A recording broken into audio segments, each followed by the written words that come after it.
Hello everyone, this is Ankita Awasthi. Welcome to my channel Ankita's visions. तो जितने भी नीट एस्पिरेंट्स हैं उन सभी के लिए बहुत ही इंपॉर्टेंट वीडियो है ये। आप बिल्कुल भी स्किप मत करिएगा, लास्ट तक आप वीडियो देखना। बेसिकली जो मैं बोल रही हूँ उसको ध्यान से सुनना, और जितनी भी चीज़ें मैं यहाँ पे बताने जा रही हूँ ये सारी की सारी चीज़ें आपके लिए बहुत बहुत बहुत ज़्यादा इंपॉर्टेंट है।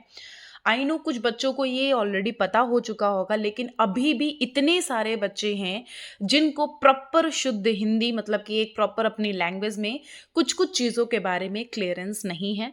आपको इस वीडियो के माध्यम से एनटीए के द्वारा जितनी भी नोटिस दी गई हैं, जो भी न्यूज़ निकाली गई है और जो भी आप नीट एस्पिरेंट को जानना ज़रूरी है एग्ज़ाम देने से पहले, उन सारी बातों को इन वीडियो में बताने वाली हूँ। वो जितनी भी बातें हैं वो सारी की सारी बातें इस वीडियो में आपको पता चलेंगी।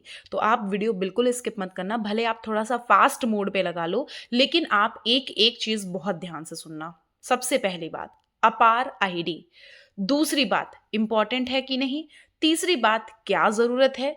और नेक्स्ट बात ये कि जो यहाँ पे मैंने कुछ ओपन कर रखा है, ये जो नोटिस है, ये एक एक नोटिस हम बिल्कुल लाइन वाइज समझेंगे और उनके बारे में हम आपको क्लियर कट बताएंगे। सबसे पहले दिमाग में रख लो, पेन पेपर मोड आपका एग्जाम होने वाला है। ये ऑफिशियल नोटिस आ चुकी है, क्लियर हो चुका है, अपने दिमाग में क्लियर कर लो। मैंने आपको ये चीज पहले बताई भी थी और ये चीज आपको क्लियर हो गई। और भी अगर अच्छे से क्लियर करना है तो आपको मेरा एक वीडियो मिल जाएगा, प्रीवियस वीडियो मैंने नीट के ऊपर इससे पहले एक ही वीडियो बनाया है, आप लिस्ट में देखना तो मिल जाएगा। दूसरी बात, उसमें मैंने आपको एक एक चीज बहुत अच्छे से क्लियर कर दी है कि एग्जाम देने जाने से पहले आपको किन किन बातों का ध्यान रखना है। नेक्स्ट बात ये कि जो आपका फेज के अकॉर्डिंग आप सोच रहे हो कि हो सकता है कि यहाँ पे शिफ्ट वाइज एग्जाम हो, ऐसा कुछ नहीं होने वाला है। एक ही दिन पे आपका एग्जाम कंडक्ट कराया जाएगा। आपका कोई भी शिफ्ट वाइज में एग्जाम नहीं होगा या फिर फेजेस में एग्जाम नहीं कराया जाएगा। ये चीज क्लियर हो गई।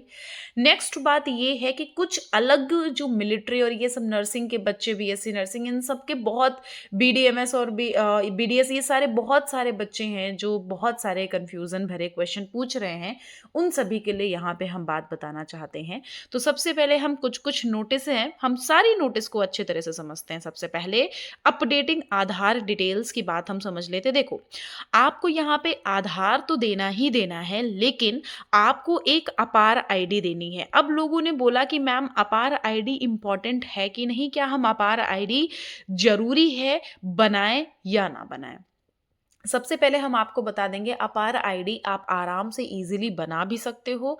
कैसे बना सकते हो, हम आपको दो तरीके बहुत अच्छे से समझा देंगे, कोई टेंशन लेने की जरूरत नहीं है आपको बिल्कुल भी। आप अगर नए नए बच्चे हो, आपको नहीं समझ आ रहा है, इस वीडियो में आपको बहुत ही अच्छी तरह से अच्छी लैंग्वेज में समझा दूंगी।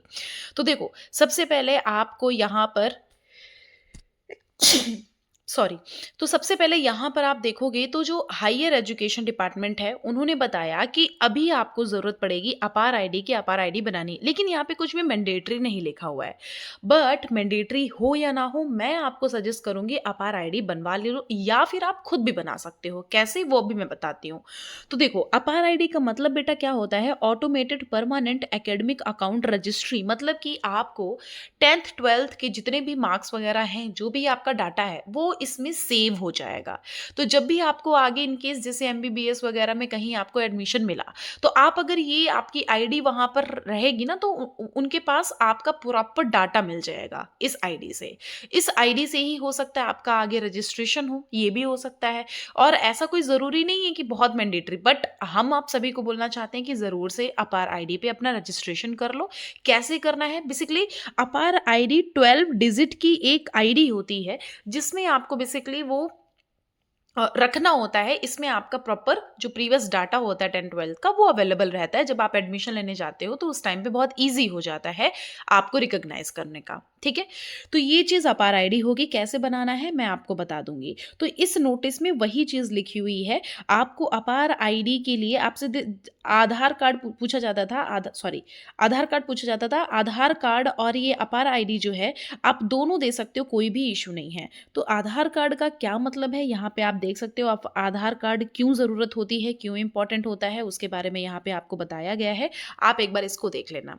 अभी हमारी ये वाली नोटिस हो जाती है, हम नेक्स्ट नोटिस पे बढ़ते हैं। नेक्स्ट नोटिस हमारी जो आई हुई थी 16th जनवरी को, इसके बारे में हम थोड़ा सा समझ लेते हैं। तो जो ये 16 जनवरी को एग्जाम की जो नोटिस आई थी, इसमें बेटा क्या आया था इसके बारे में समझो। लिखा हुआ है जो सेक्शन आपका 14 है उसके अंतर्गत जो भी undergraduate medical education in all medical institute, इन सब के लिए आपको नीट एग्जाम देना ही देना पड़ेगा। कौन कौन से? BAMS, BUMS, BSMS और आपका यहाँ पर BSc नर्सिंग कोर्सेज जो MNS है, मतलब मिलिट्री नर्सिंग सर्विस। ये सारे बच्चों का एडमिशन आपका पता है कब होगा? जब आप नीट एग्जाम दोगे। नीट का BHMS भी, तो ये सारे के सारे आपका कब एप्लीकेबल हो गए?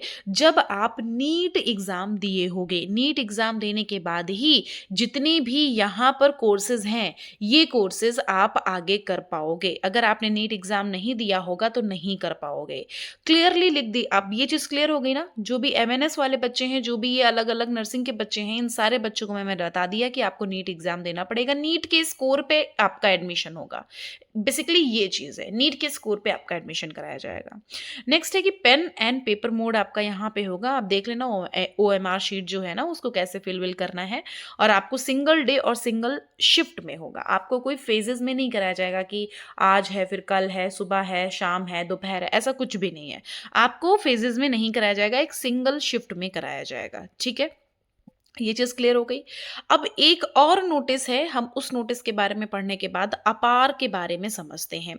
इस नोटिस में बेसिकली क्या दिया गया है, इन्होंने जो ये नोटिस है, इस नोटिस में BDS नहीं, जो आपकी प्रीवियस नोटिस है उसमें BDS के बारे में नहीं क्लियर किया था। तो कुछ बच्चों ने मेल किया होगा नीट उसको NTA को, और ये मेल करने के बाद NTA ने एक छोटी सी एक अलग से नोटिस निकाल दी कि भैया जो भी BDS वाले बच्चे भी हैं, अगर वो एडमिशन लेना चाहते हैं, पढ़ना चाह रहे हैं, तो उनको भी नीट के ही स्कोर के अकॉर्डिंग यहाँ पर एडमिशन दिया जाएगा। ठीक है, तो नीट के स्कोर के अकॉर्डिंग भी आपको BDS के लिए भी एग्जाम देना पड़ेगा। सो बेसिकली स्कोर आपका नीट UG का ही रहेगा। ठीक है, BDS, BVSC और AH कोर्स, जो ये सारे कोर्सेज हैं, इनके लिए भी आपको नीट का ही मेरिट लिस्ट के अकॉर्डिंग ही एडमिशन दिया जाएगा। तो ये आपकी नई जो अभी आज बेसिकली मैं 17 तारीख रात में बना रही हूँ ये वीडियो, तो 17 तारीख की नोटिस है। ठीक है, तो मुझे लगता है कि ये नोटिस के बारे में जो समस्या थी वो क्लियर हो गई है। अब हम आपको बता देते हैं कि कैसे आपको अपनी अपार आईडी बनानी है। ठीक है, अपार आईडी, तो हम देखो आपको एक चीज़ थोड़ा सा क्लियर कर देते हैं। आप अपनी अपार आईडी को स्कूल से भी बनवा सकते हैं। आप स्कूल पे जाओगे, वो आपको एक फॉर्म फिल करके दे देंगे, फॉर्म आपको दे देंगे, अपने पेरेंट का आपको उसमें येस चाहिए होता है, आपके पेरेंट उस पर साइन वगैरह कर देंगे कि हाँ हम चाहते हैं अपने बच्चे की अपार आईडी बनवाना। फिर आपको वो आगे अपार आईडी बना के दे देंगे। एक तो स्कूल से बन सकती है। दूसरा, बच्चे पूछते हैं कि मैं तो ऑनलाइन पढ़ा हूँ भैया, मैंने तो ऑनलाइन अपना NIOS से दिया हुआ है, तो हम कैसे करें? तो आपको कुछ दिक्कत की बात नहीं है। हम आप सभी को बताते हैं कि आप सभी को कैसे अपनी आईडी खुद से मोबाइल से ही बना सकते हो। तो आप सिर्फ और सिर्फ फॉलो करना जैसे मैं बता रही हूँ। ठीक है, तो बच्चों जैसा कि आपको पता है कि डिजी लॉकर एक ऐप होता है। तो डिजी लॉकर आप जब ऐप ओपन करोगे तो इस ऐप में नॉर्मली आप क्या करोगे, आप डायरेक्टली यहाँ पे सर्च कर लोगे। ठीक है, आप डायरेक्टली सर्च कर लोगे। सर्च करके आप क्या करोगे, जैसे हमने बोल दिया अपार, आप डायरेक्टली अपार आईडी को सर्च कर लो। आप जब अपार आईडी को सर्च करोगे तो सर्च करने के बाद कुछ ऐसा इंटरफेस ओपन होके आएगा। तो इसमें जो जो चीज़ें आपसे मांगी जा रही हैं ना, वो सारी चीज़ें आपको यहाँ पर दे देनी है। आप यहाँ पे आपका नाम, date of birth, gender, identity type, identity value, selection, admission year की मतलब आप किस ईयर में सेलेक्ट हुए, और आई एम स्टूडेंट एट किस लेवल पे। तो आपको यहाँ पे अपनी जो भी नोटिस है, जो भी आपकी इन्फॉर्मेशन है, वो आपकी इन्फॉर्मेशन प्रोवाइड करनी है। प्रोवाइड करने के बाद आप यहाँ नॉर्मली आप डिजी लॉकर पे जा करके अपनी अपार आईडी को क्लियरली बना सकते हो। आपका 12 डिजिट का वो कोड आ जाएगा, और वही 12 डिजिट का कोड आपके आगे आने वाली चीज़ों में ज़रूरत पड़ सकता है। और उस आईडी में आपका 10th 12th ऑलमोस्ट हर एक चीज़ का डाटा अपलोड होगा, और उसी में हर एक चीज़ बताई जाएगी। अभी मुझे नहीं लगता है कि आपको किसी भी चीज़ की टेंशन लेने की ज़रूरत है। इन केस अभी भी कोई डाउट, कोई कन्फ्यूज़न, कोई समस्या है, तो आप हमारे कमेंट बॉक्स में कमेंट कर देना। आप अपना जो टाइम है वो नोटिस देखने में मत लगाओ। मैं आपको नोटिस प्रोवाइड कर दूंगी, जब भी नोटिफिकेशन आता है तभी आप नोटिस देखो। आपके लिए जो भी इंपॉर्टेंट चीज़ें रहेंगी वो आपको अपलोड करके मैं दे दूंगी। लेकिन आप अपनी तैयारी अपने ट्रैक पे रखो, अपनी तैयारी आप करते रहो। ठीक है? और हो सकता है आप जिस हिसाब से जल्दी-जल्दी नोटिस निकाल रहे हैं, हो सकता है कि फटाफट रजिस्ट्रेशन प्रोसेस इनका शुरू हो जाए, ठीक है? तो हम जल्दी ही मिलते हैं नेक्स्ट वीडियो में। थैंक यू सो मच और चैनल को सब्सक्राइब करना मत भूलना, आप ही के लिए इम्पोर्टेंट है। Thank you.